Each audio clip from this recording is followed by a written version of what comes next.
Welcome back into the GSMC Sports Podcast. We just finished up talking about the Clippers-Mavericks Game 1. Now I want to dive into, their Game 2, that is. Now I want to dive into the Game 2 of the Suns and the Timberwolves and sort of take a look at the situation that the Suns are currently in. We're going to fixate on this series alone, but I do feel like there are sort of some overlying kind of pressures that are on this Phoenix Suns organization. But starting with last night's game, this was close for a lot of the game. It felt like a very similar script to Game 1, where it seemed like the Suns had a good chance for a lot of this, but once they got to the third quarter, Anthony Edwards hit a couple shots. He wasn't great on the night as a whole from a scoring perspective, but then the crowd really started getting into it more, and this Suns offense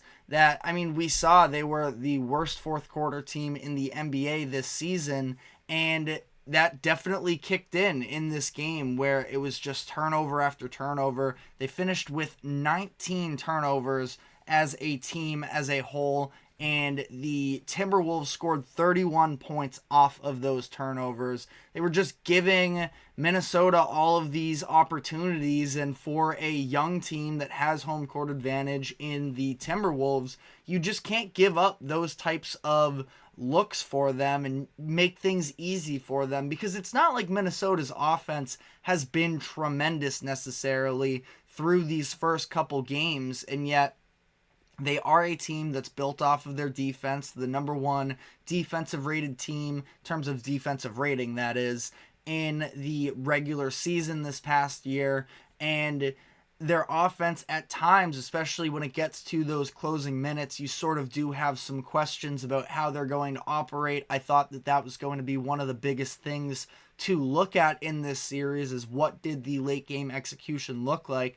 But unfortunately for the Suns, they've been falling apart late in the third quarter, early in the fourth quarter, where they haven't even made it to clutch situations yet. And if they were to, as much as I like the Timberwolves team as a whole more than I like the Suns, in a late game execution, if you're just talking about maybe not the prettiest of plays and you're relying heavily on shot makers themselves, I feel like Durant and Booker are the ones who can deliver more than anyone necessarily on the Timberwolves. And not to be any sort of disrespectful to Anthony Edwards, where I guess I'll sort of transition into him here, because I did think that this was a very interesting Anthony Edwards game. If you look at the regular season, the Suns in their 3 matchups against the Timberwolves held Anthony Edwards to just 14 points per game, shot only 30% or so from the field, and that was the case yet again in this game. Held Anthony Edwards to 15 points on 3 of 12 from 3. It seemed like just with the extra eyes that specifically in transition, I thought that when the Suns defense was, as much as they could be set back up again, which is why I thought that the turnovers hurt them so much. But when they were sort of moving in transition, there were extra eyes on Edwards, and it seemed like Edwards was kind of, I wouldn't say intimidated necessarily, but he just wasn't in the right mindset to actually attack the rim. He was settling for a lot of outside shots, and if you were to just have looked at the box score, you wouldn't think that you could say that he had a bad game, but I don't think that was actually the case if you watched what it was. I feel like what really stood out to me is the fact that I still thought that Anthony Edwards was a big time plus in this game, despite not being a huge scoring threat. The level of defense that he played, the playmaking, because there was so much extra attention on himself, he was able to set up his teammates. And it sort of reminded me of, there was specifically a little period of time, I know that this year is different because of the amount of talent that is on the Boston Celtics, and by default Tatum has to defer more anyways, but I felt like last year, maybe the year before, it was getting to a point where Tatum was the real focal point of the Boston Celtics offense, and it felt like if you could take him out of it, you really limited the Celtics offense as a whole, and that's what we saw in the 2022 finals. And I thought that he came back the next year and had a much better understanding of ways to impact the game without being the go-to scorer every single possession. And that's kind of what this Anthony Edwards game reminded me of, is the fact that he's getting to a point I understand in terms of, sports fandom and media. It's not, the sexiest of games when you look at how Anthony Edwards played, but I thought he was good still. And that was without taking away his biggest threat, which is his attacking downhill and his ability to get to the rim. And yet I still thought that he had a really good game. Really good is maybe pushing it a little bit, but very high on Anthony Edwards, especially after this game. Going to be curious to see, because this series is going to be going back to Phoenix, and I think that the Suns are in trouble as we sort of dive into that conversation, but I also believe that as far as Anthony Edwards, we have seen the Suns be able to limit his scoring all season long. How much is Anthony Edwards going to be able to adjust? If this is what he gives, I can't say it's a bad thing necessarily, but also, he's going to at some point probably be asked to actually come through offensively, because you're not going to be getting Jaden Daniels scoring 25 points on a consistent basis. But shout out to Jaden Daniels, because obviously the quote that's circulating a lot surrounding this series is the fact that I believe it was Anthony Edwards speaking in an interview, and he had said, sure, they have Kevin Durant, but we have Jaden McDaniels. And McDaniels comes out. He was taking defenders off the dribble. Again, I felt like in large part it was because of all that extra attention to Edwards that he was able to find McDaniels in open spots, and it was good. Mike Conley was also massive for the Timberwolves in this game, specifically in that second quarter. He got himself going,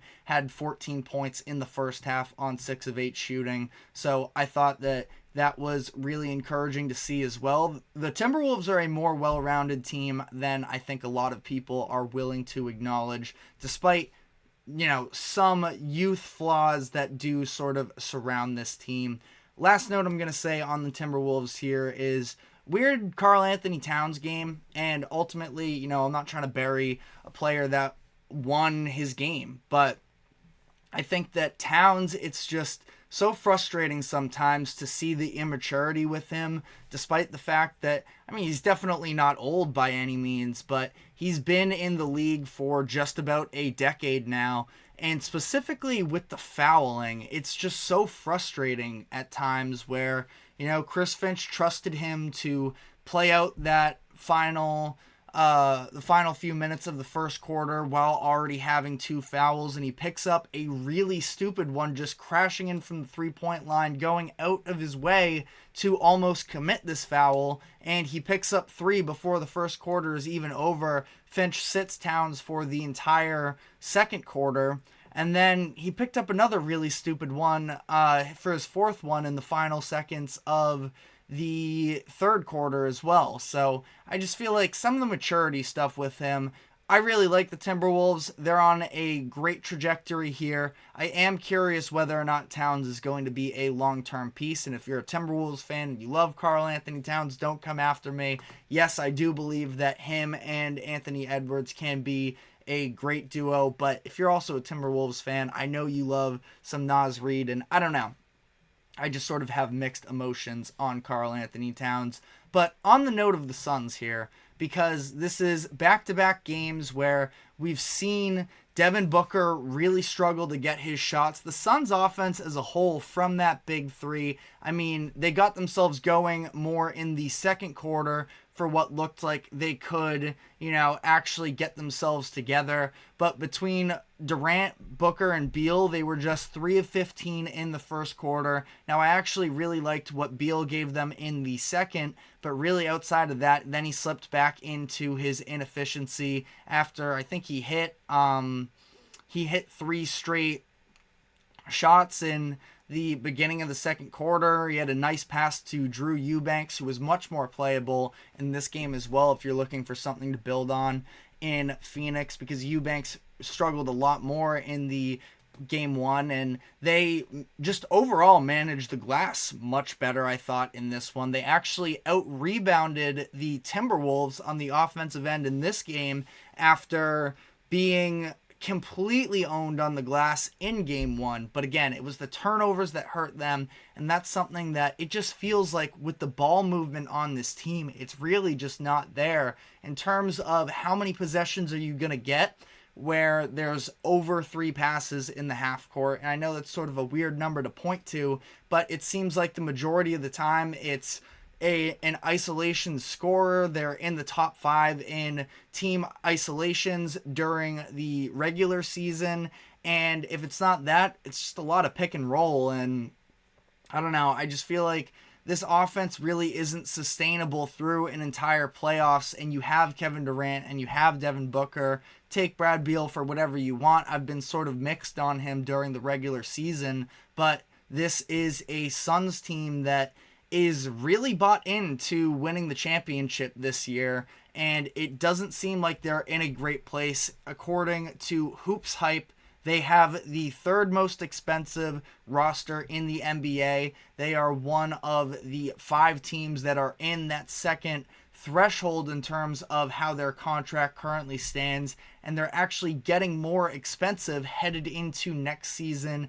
And again, as things currently stand, at least, they will be the most expensive team in 2025-26. That is 2 years from now, with an older version of Durant and Beal, who have tons of miles on their career, and they have both been dealing with injuries since the turn of the 2020s. So I feel like the Suns, who also don't have a lot of their draft picks, this is a really interesting point to be in, because I hate the conversation surrounding championship windows. I dislike it more in the NFL, because I feel like if you have that, starting quarterback that's elite, it's hard to say that your window is completely closed. And for the NBA, if you have the likes of, a top tier LeBron James, or at this point a Giannis or a Nikola Jokic,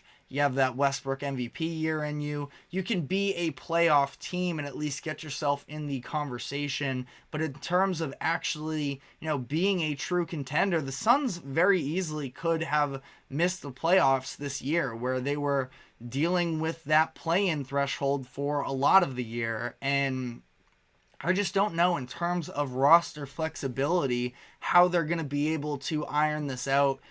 Probably going to have to make a trade. Now, Brad Beal, I find it hard to imagine that there are going to be tons of suitors lining up to take on his contract. The Suns got him for practically a bag of chips for this past offseason.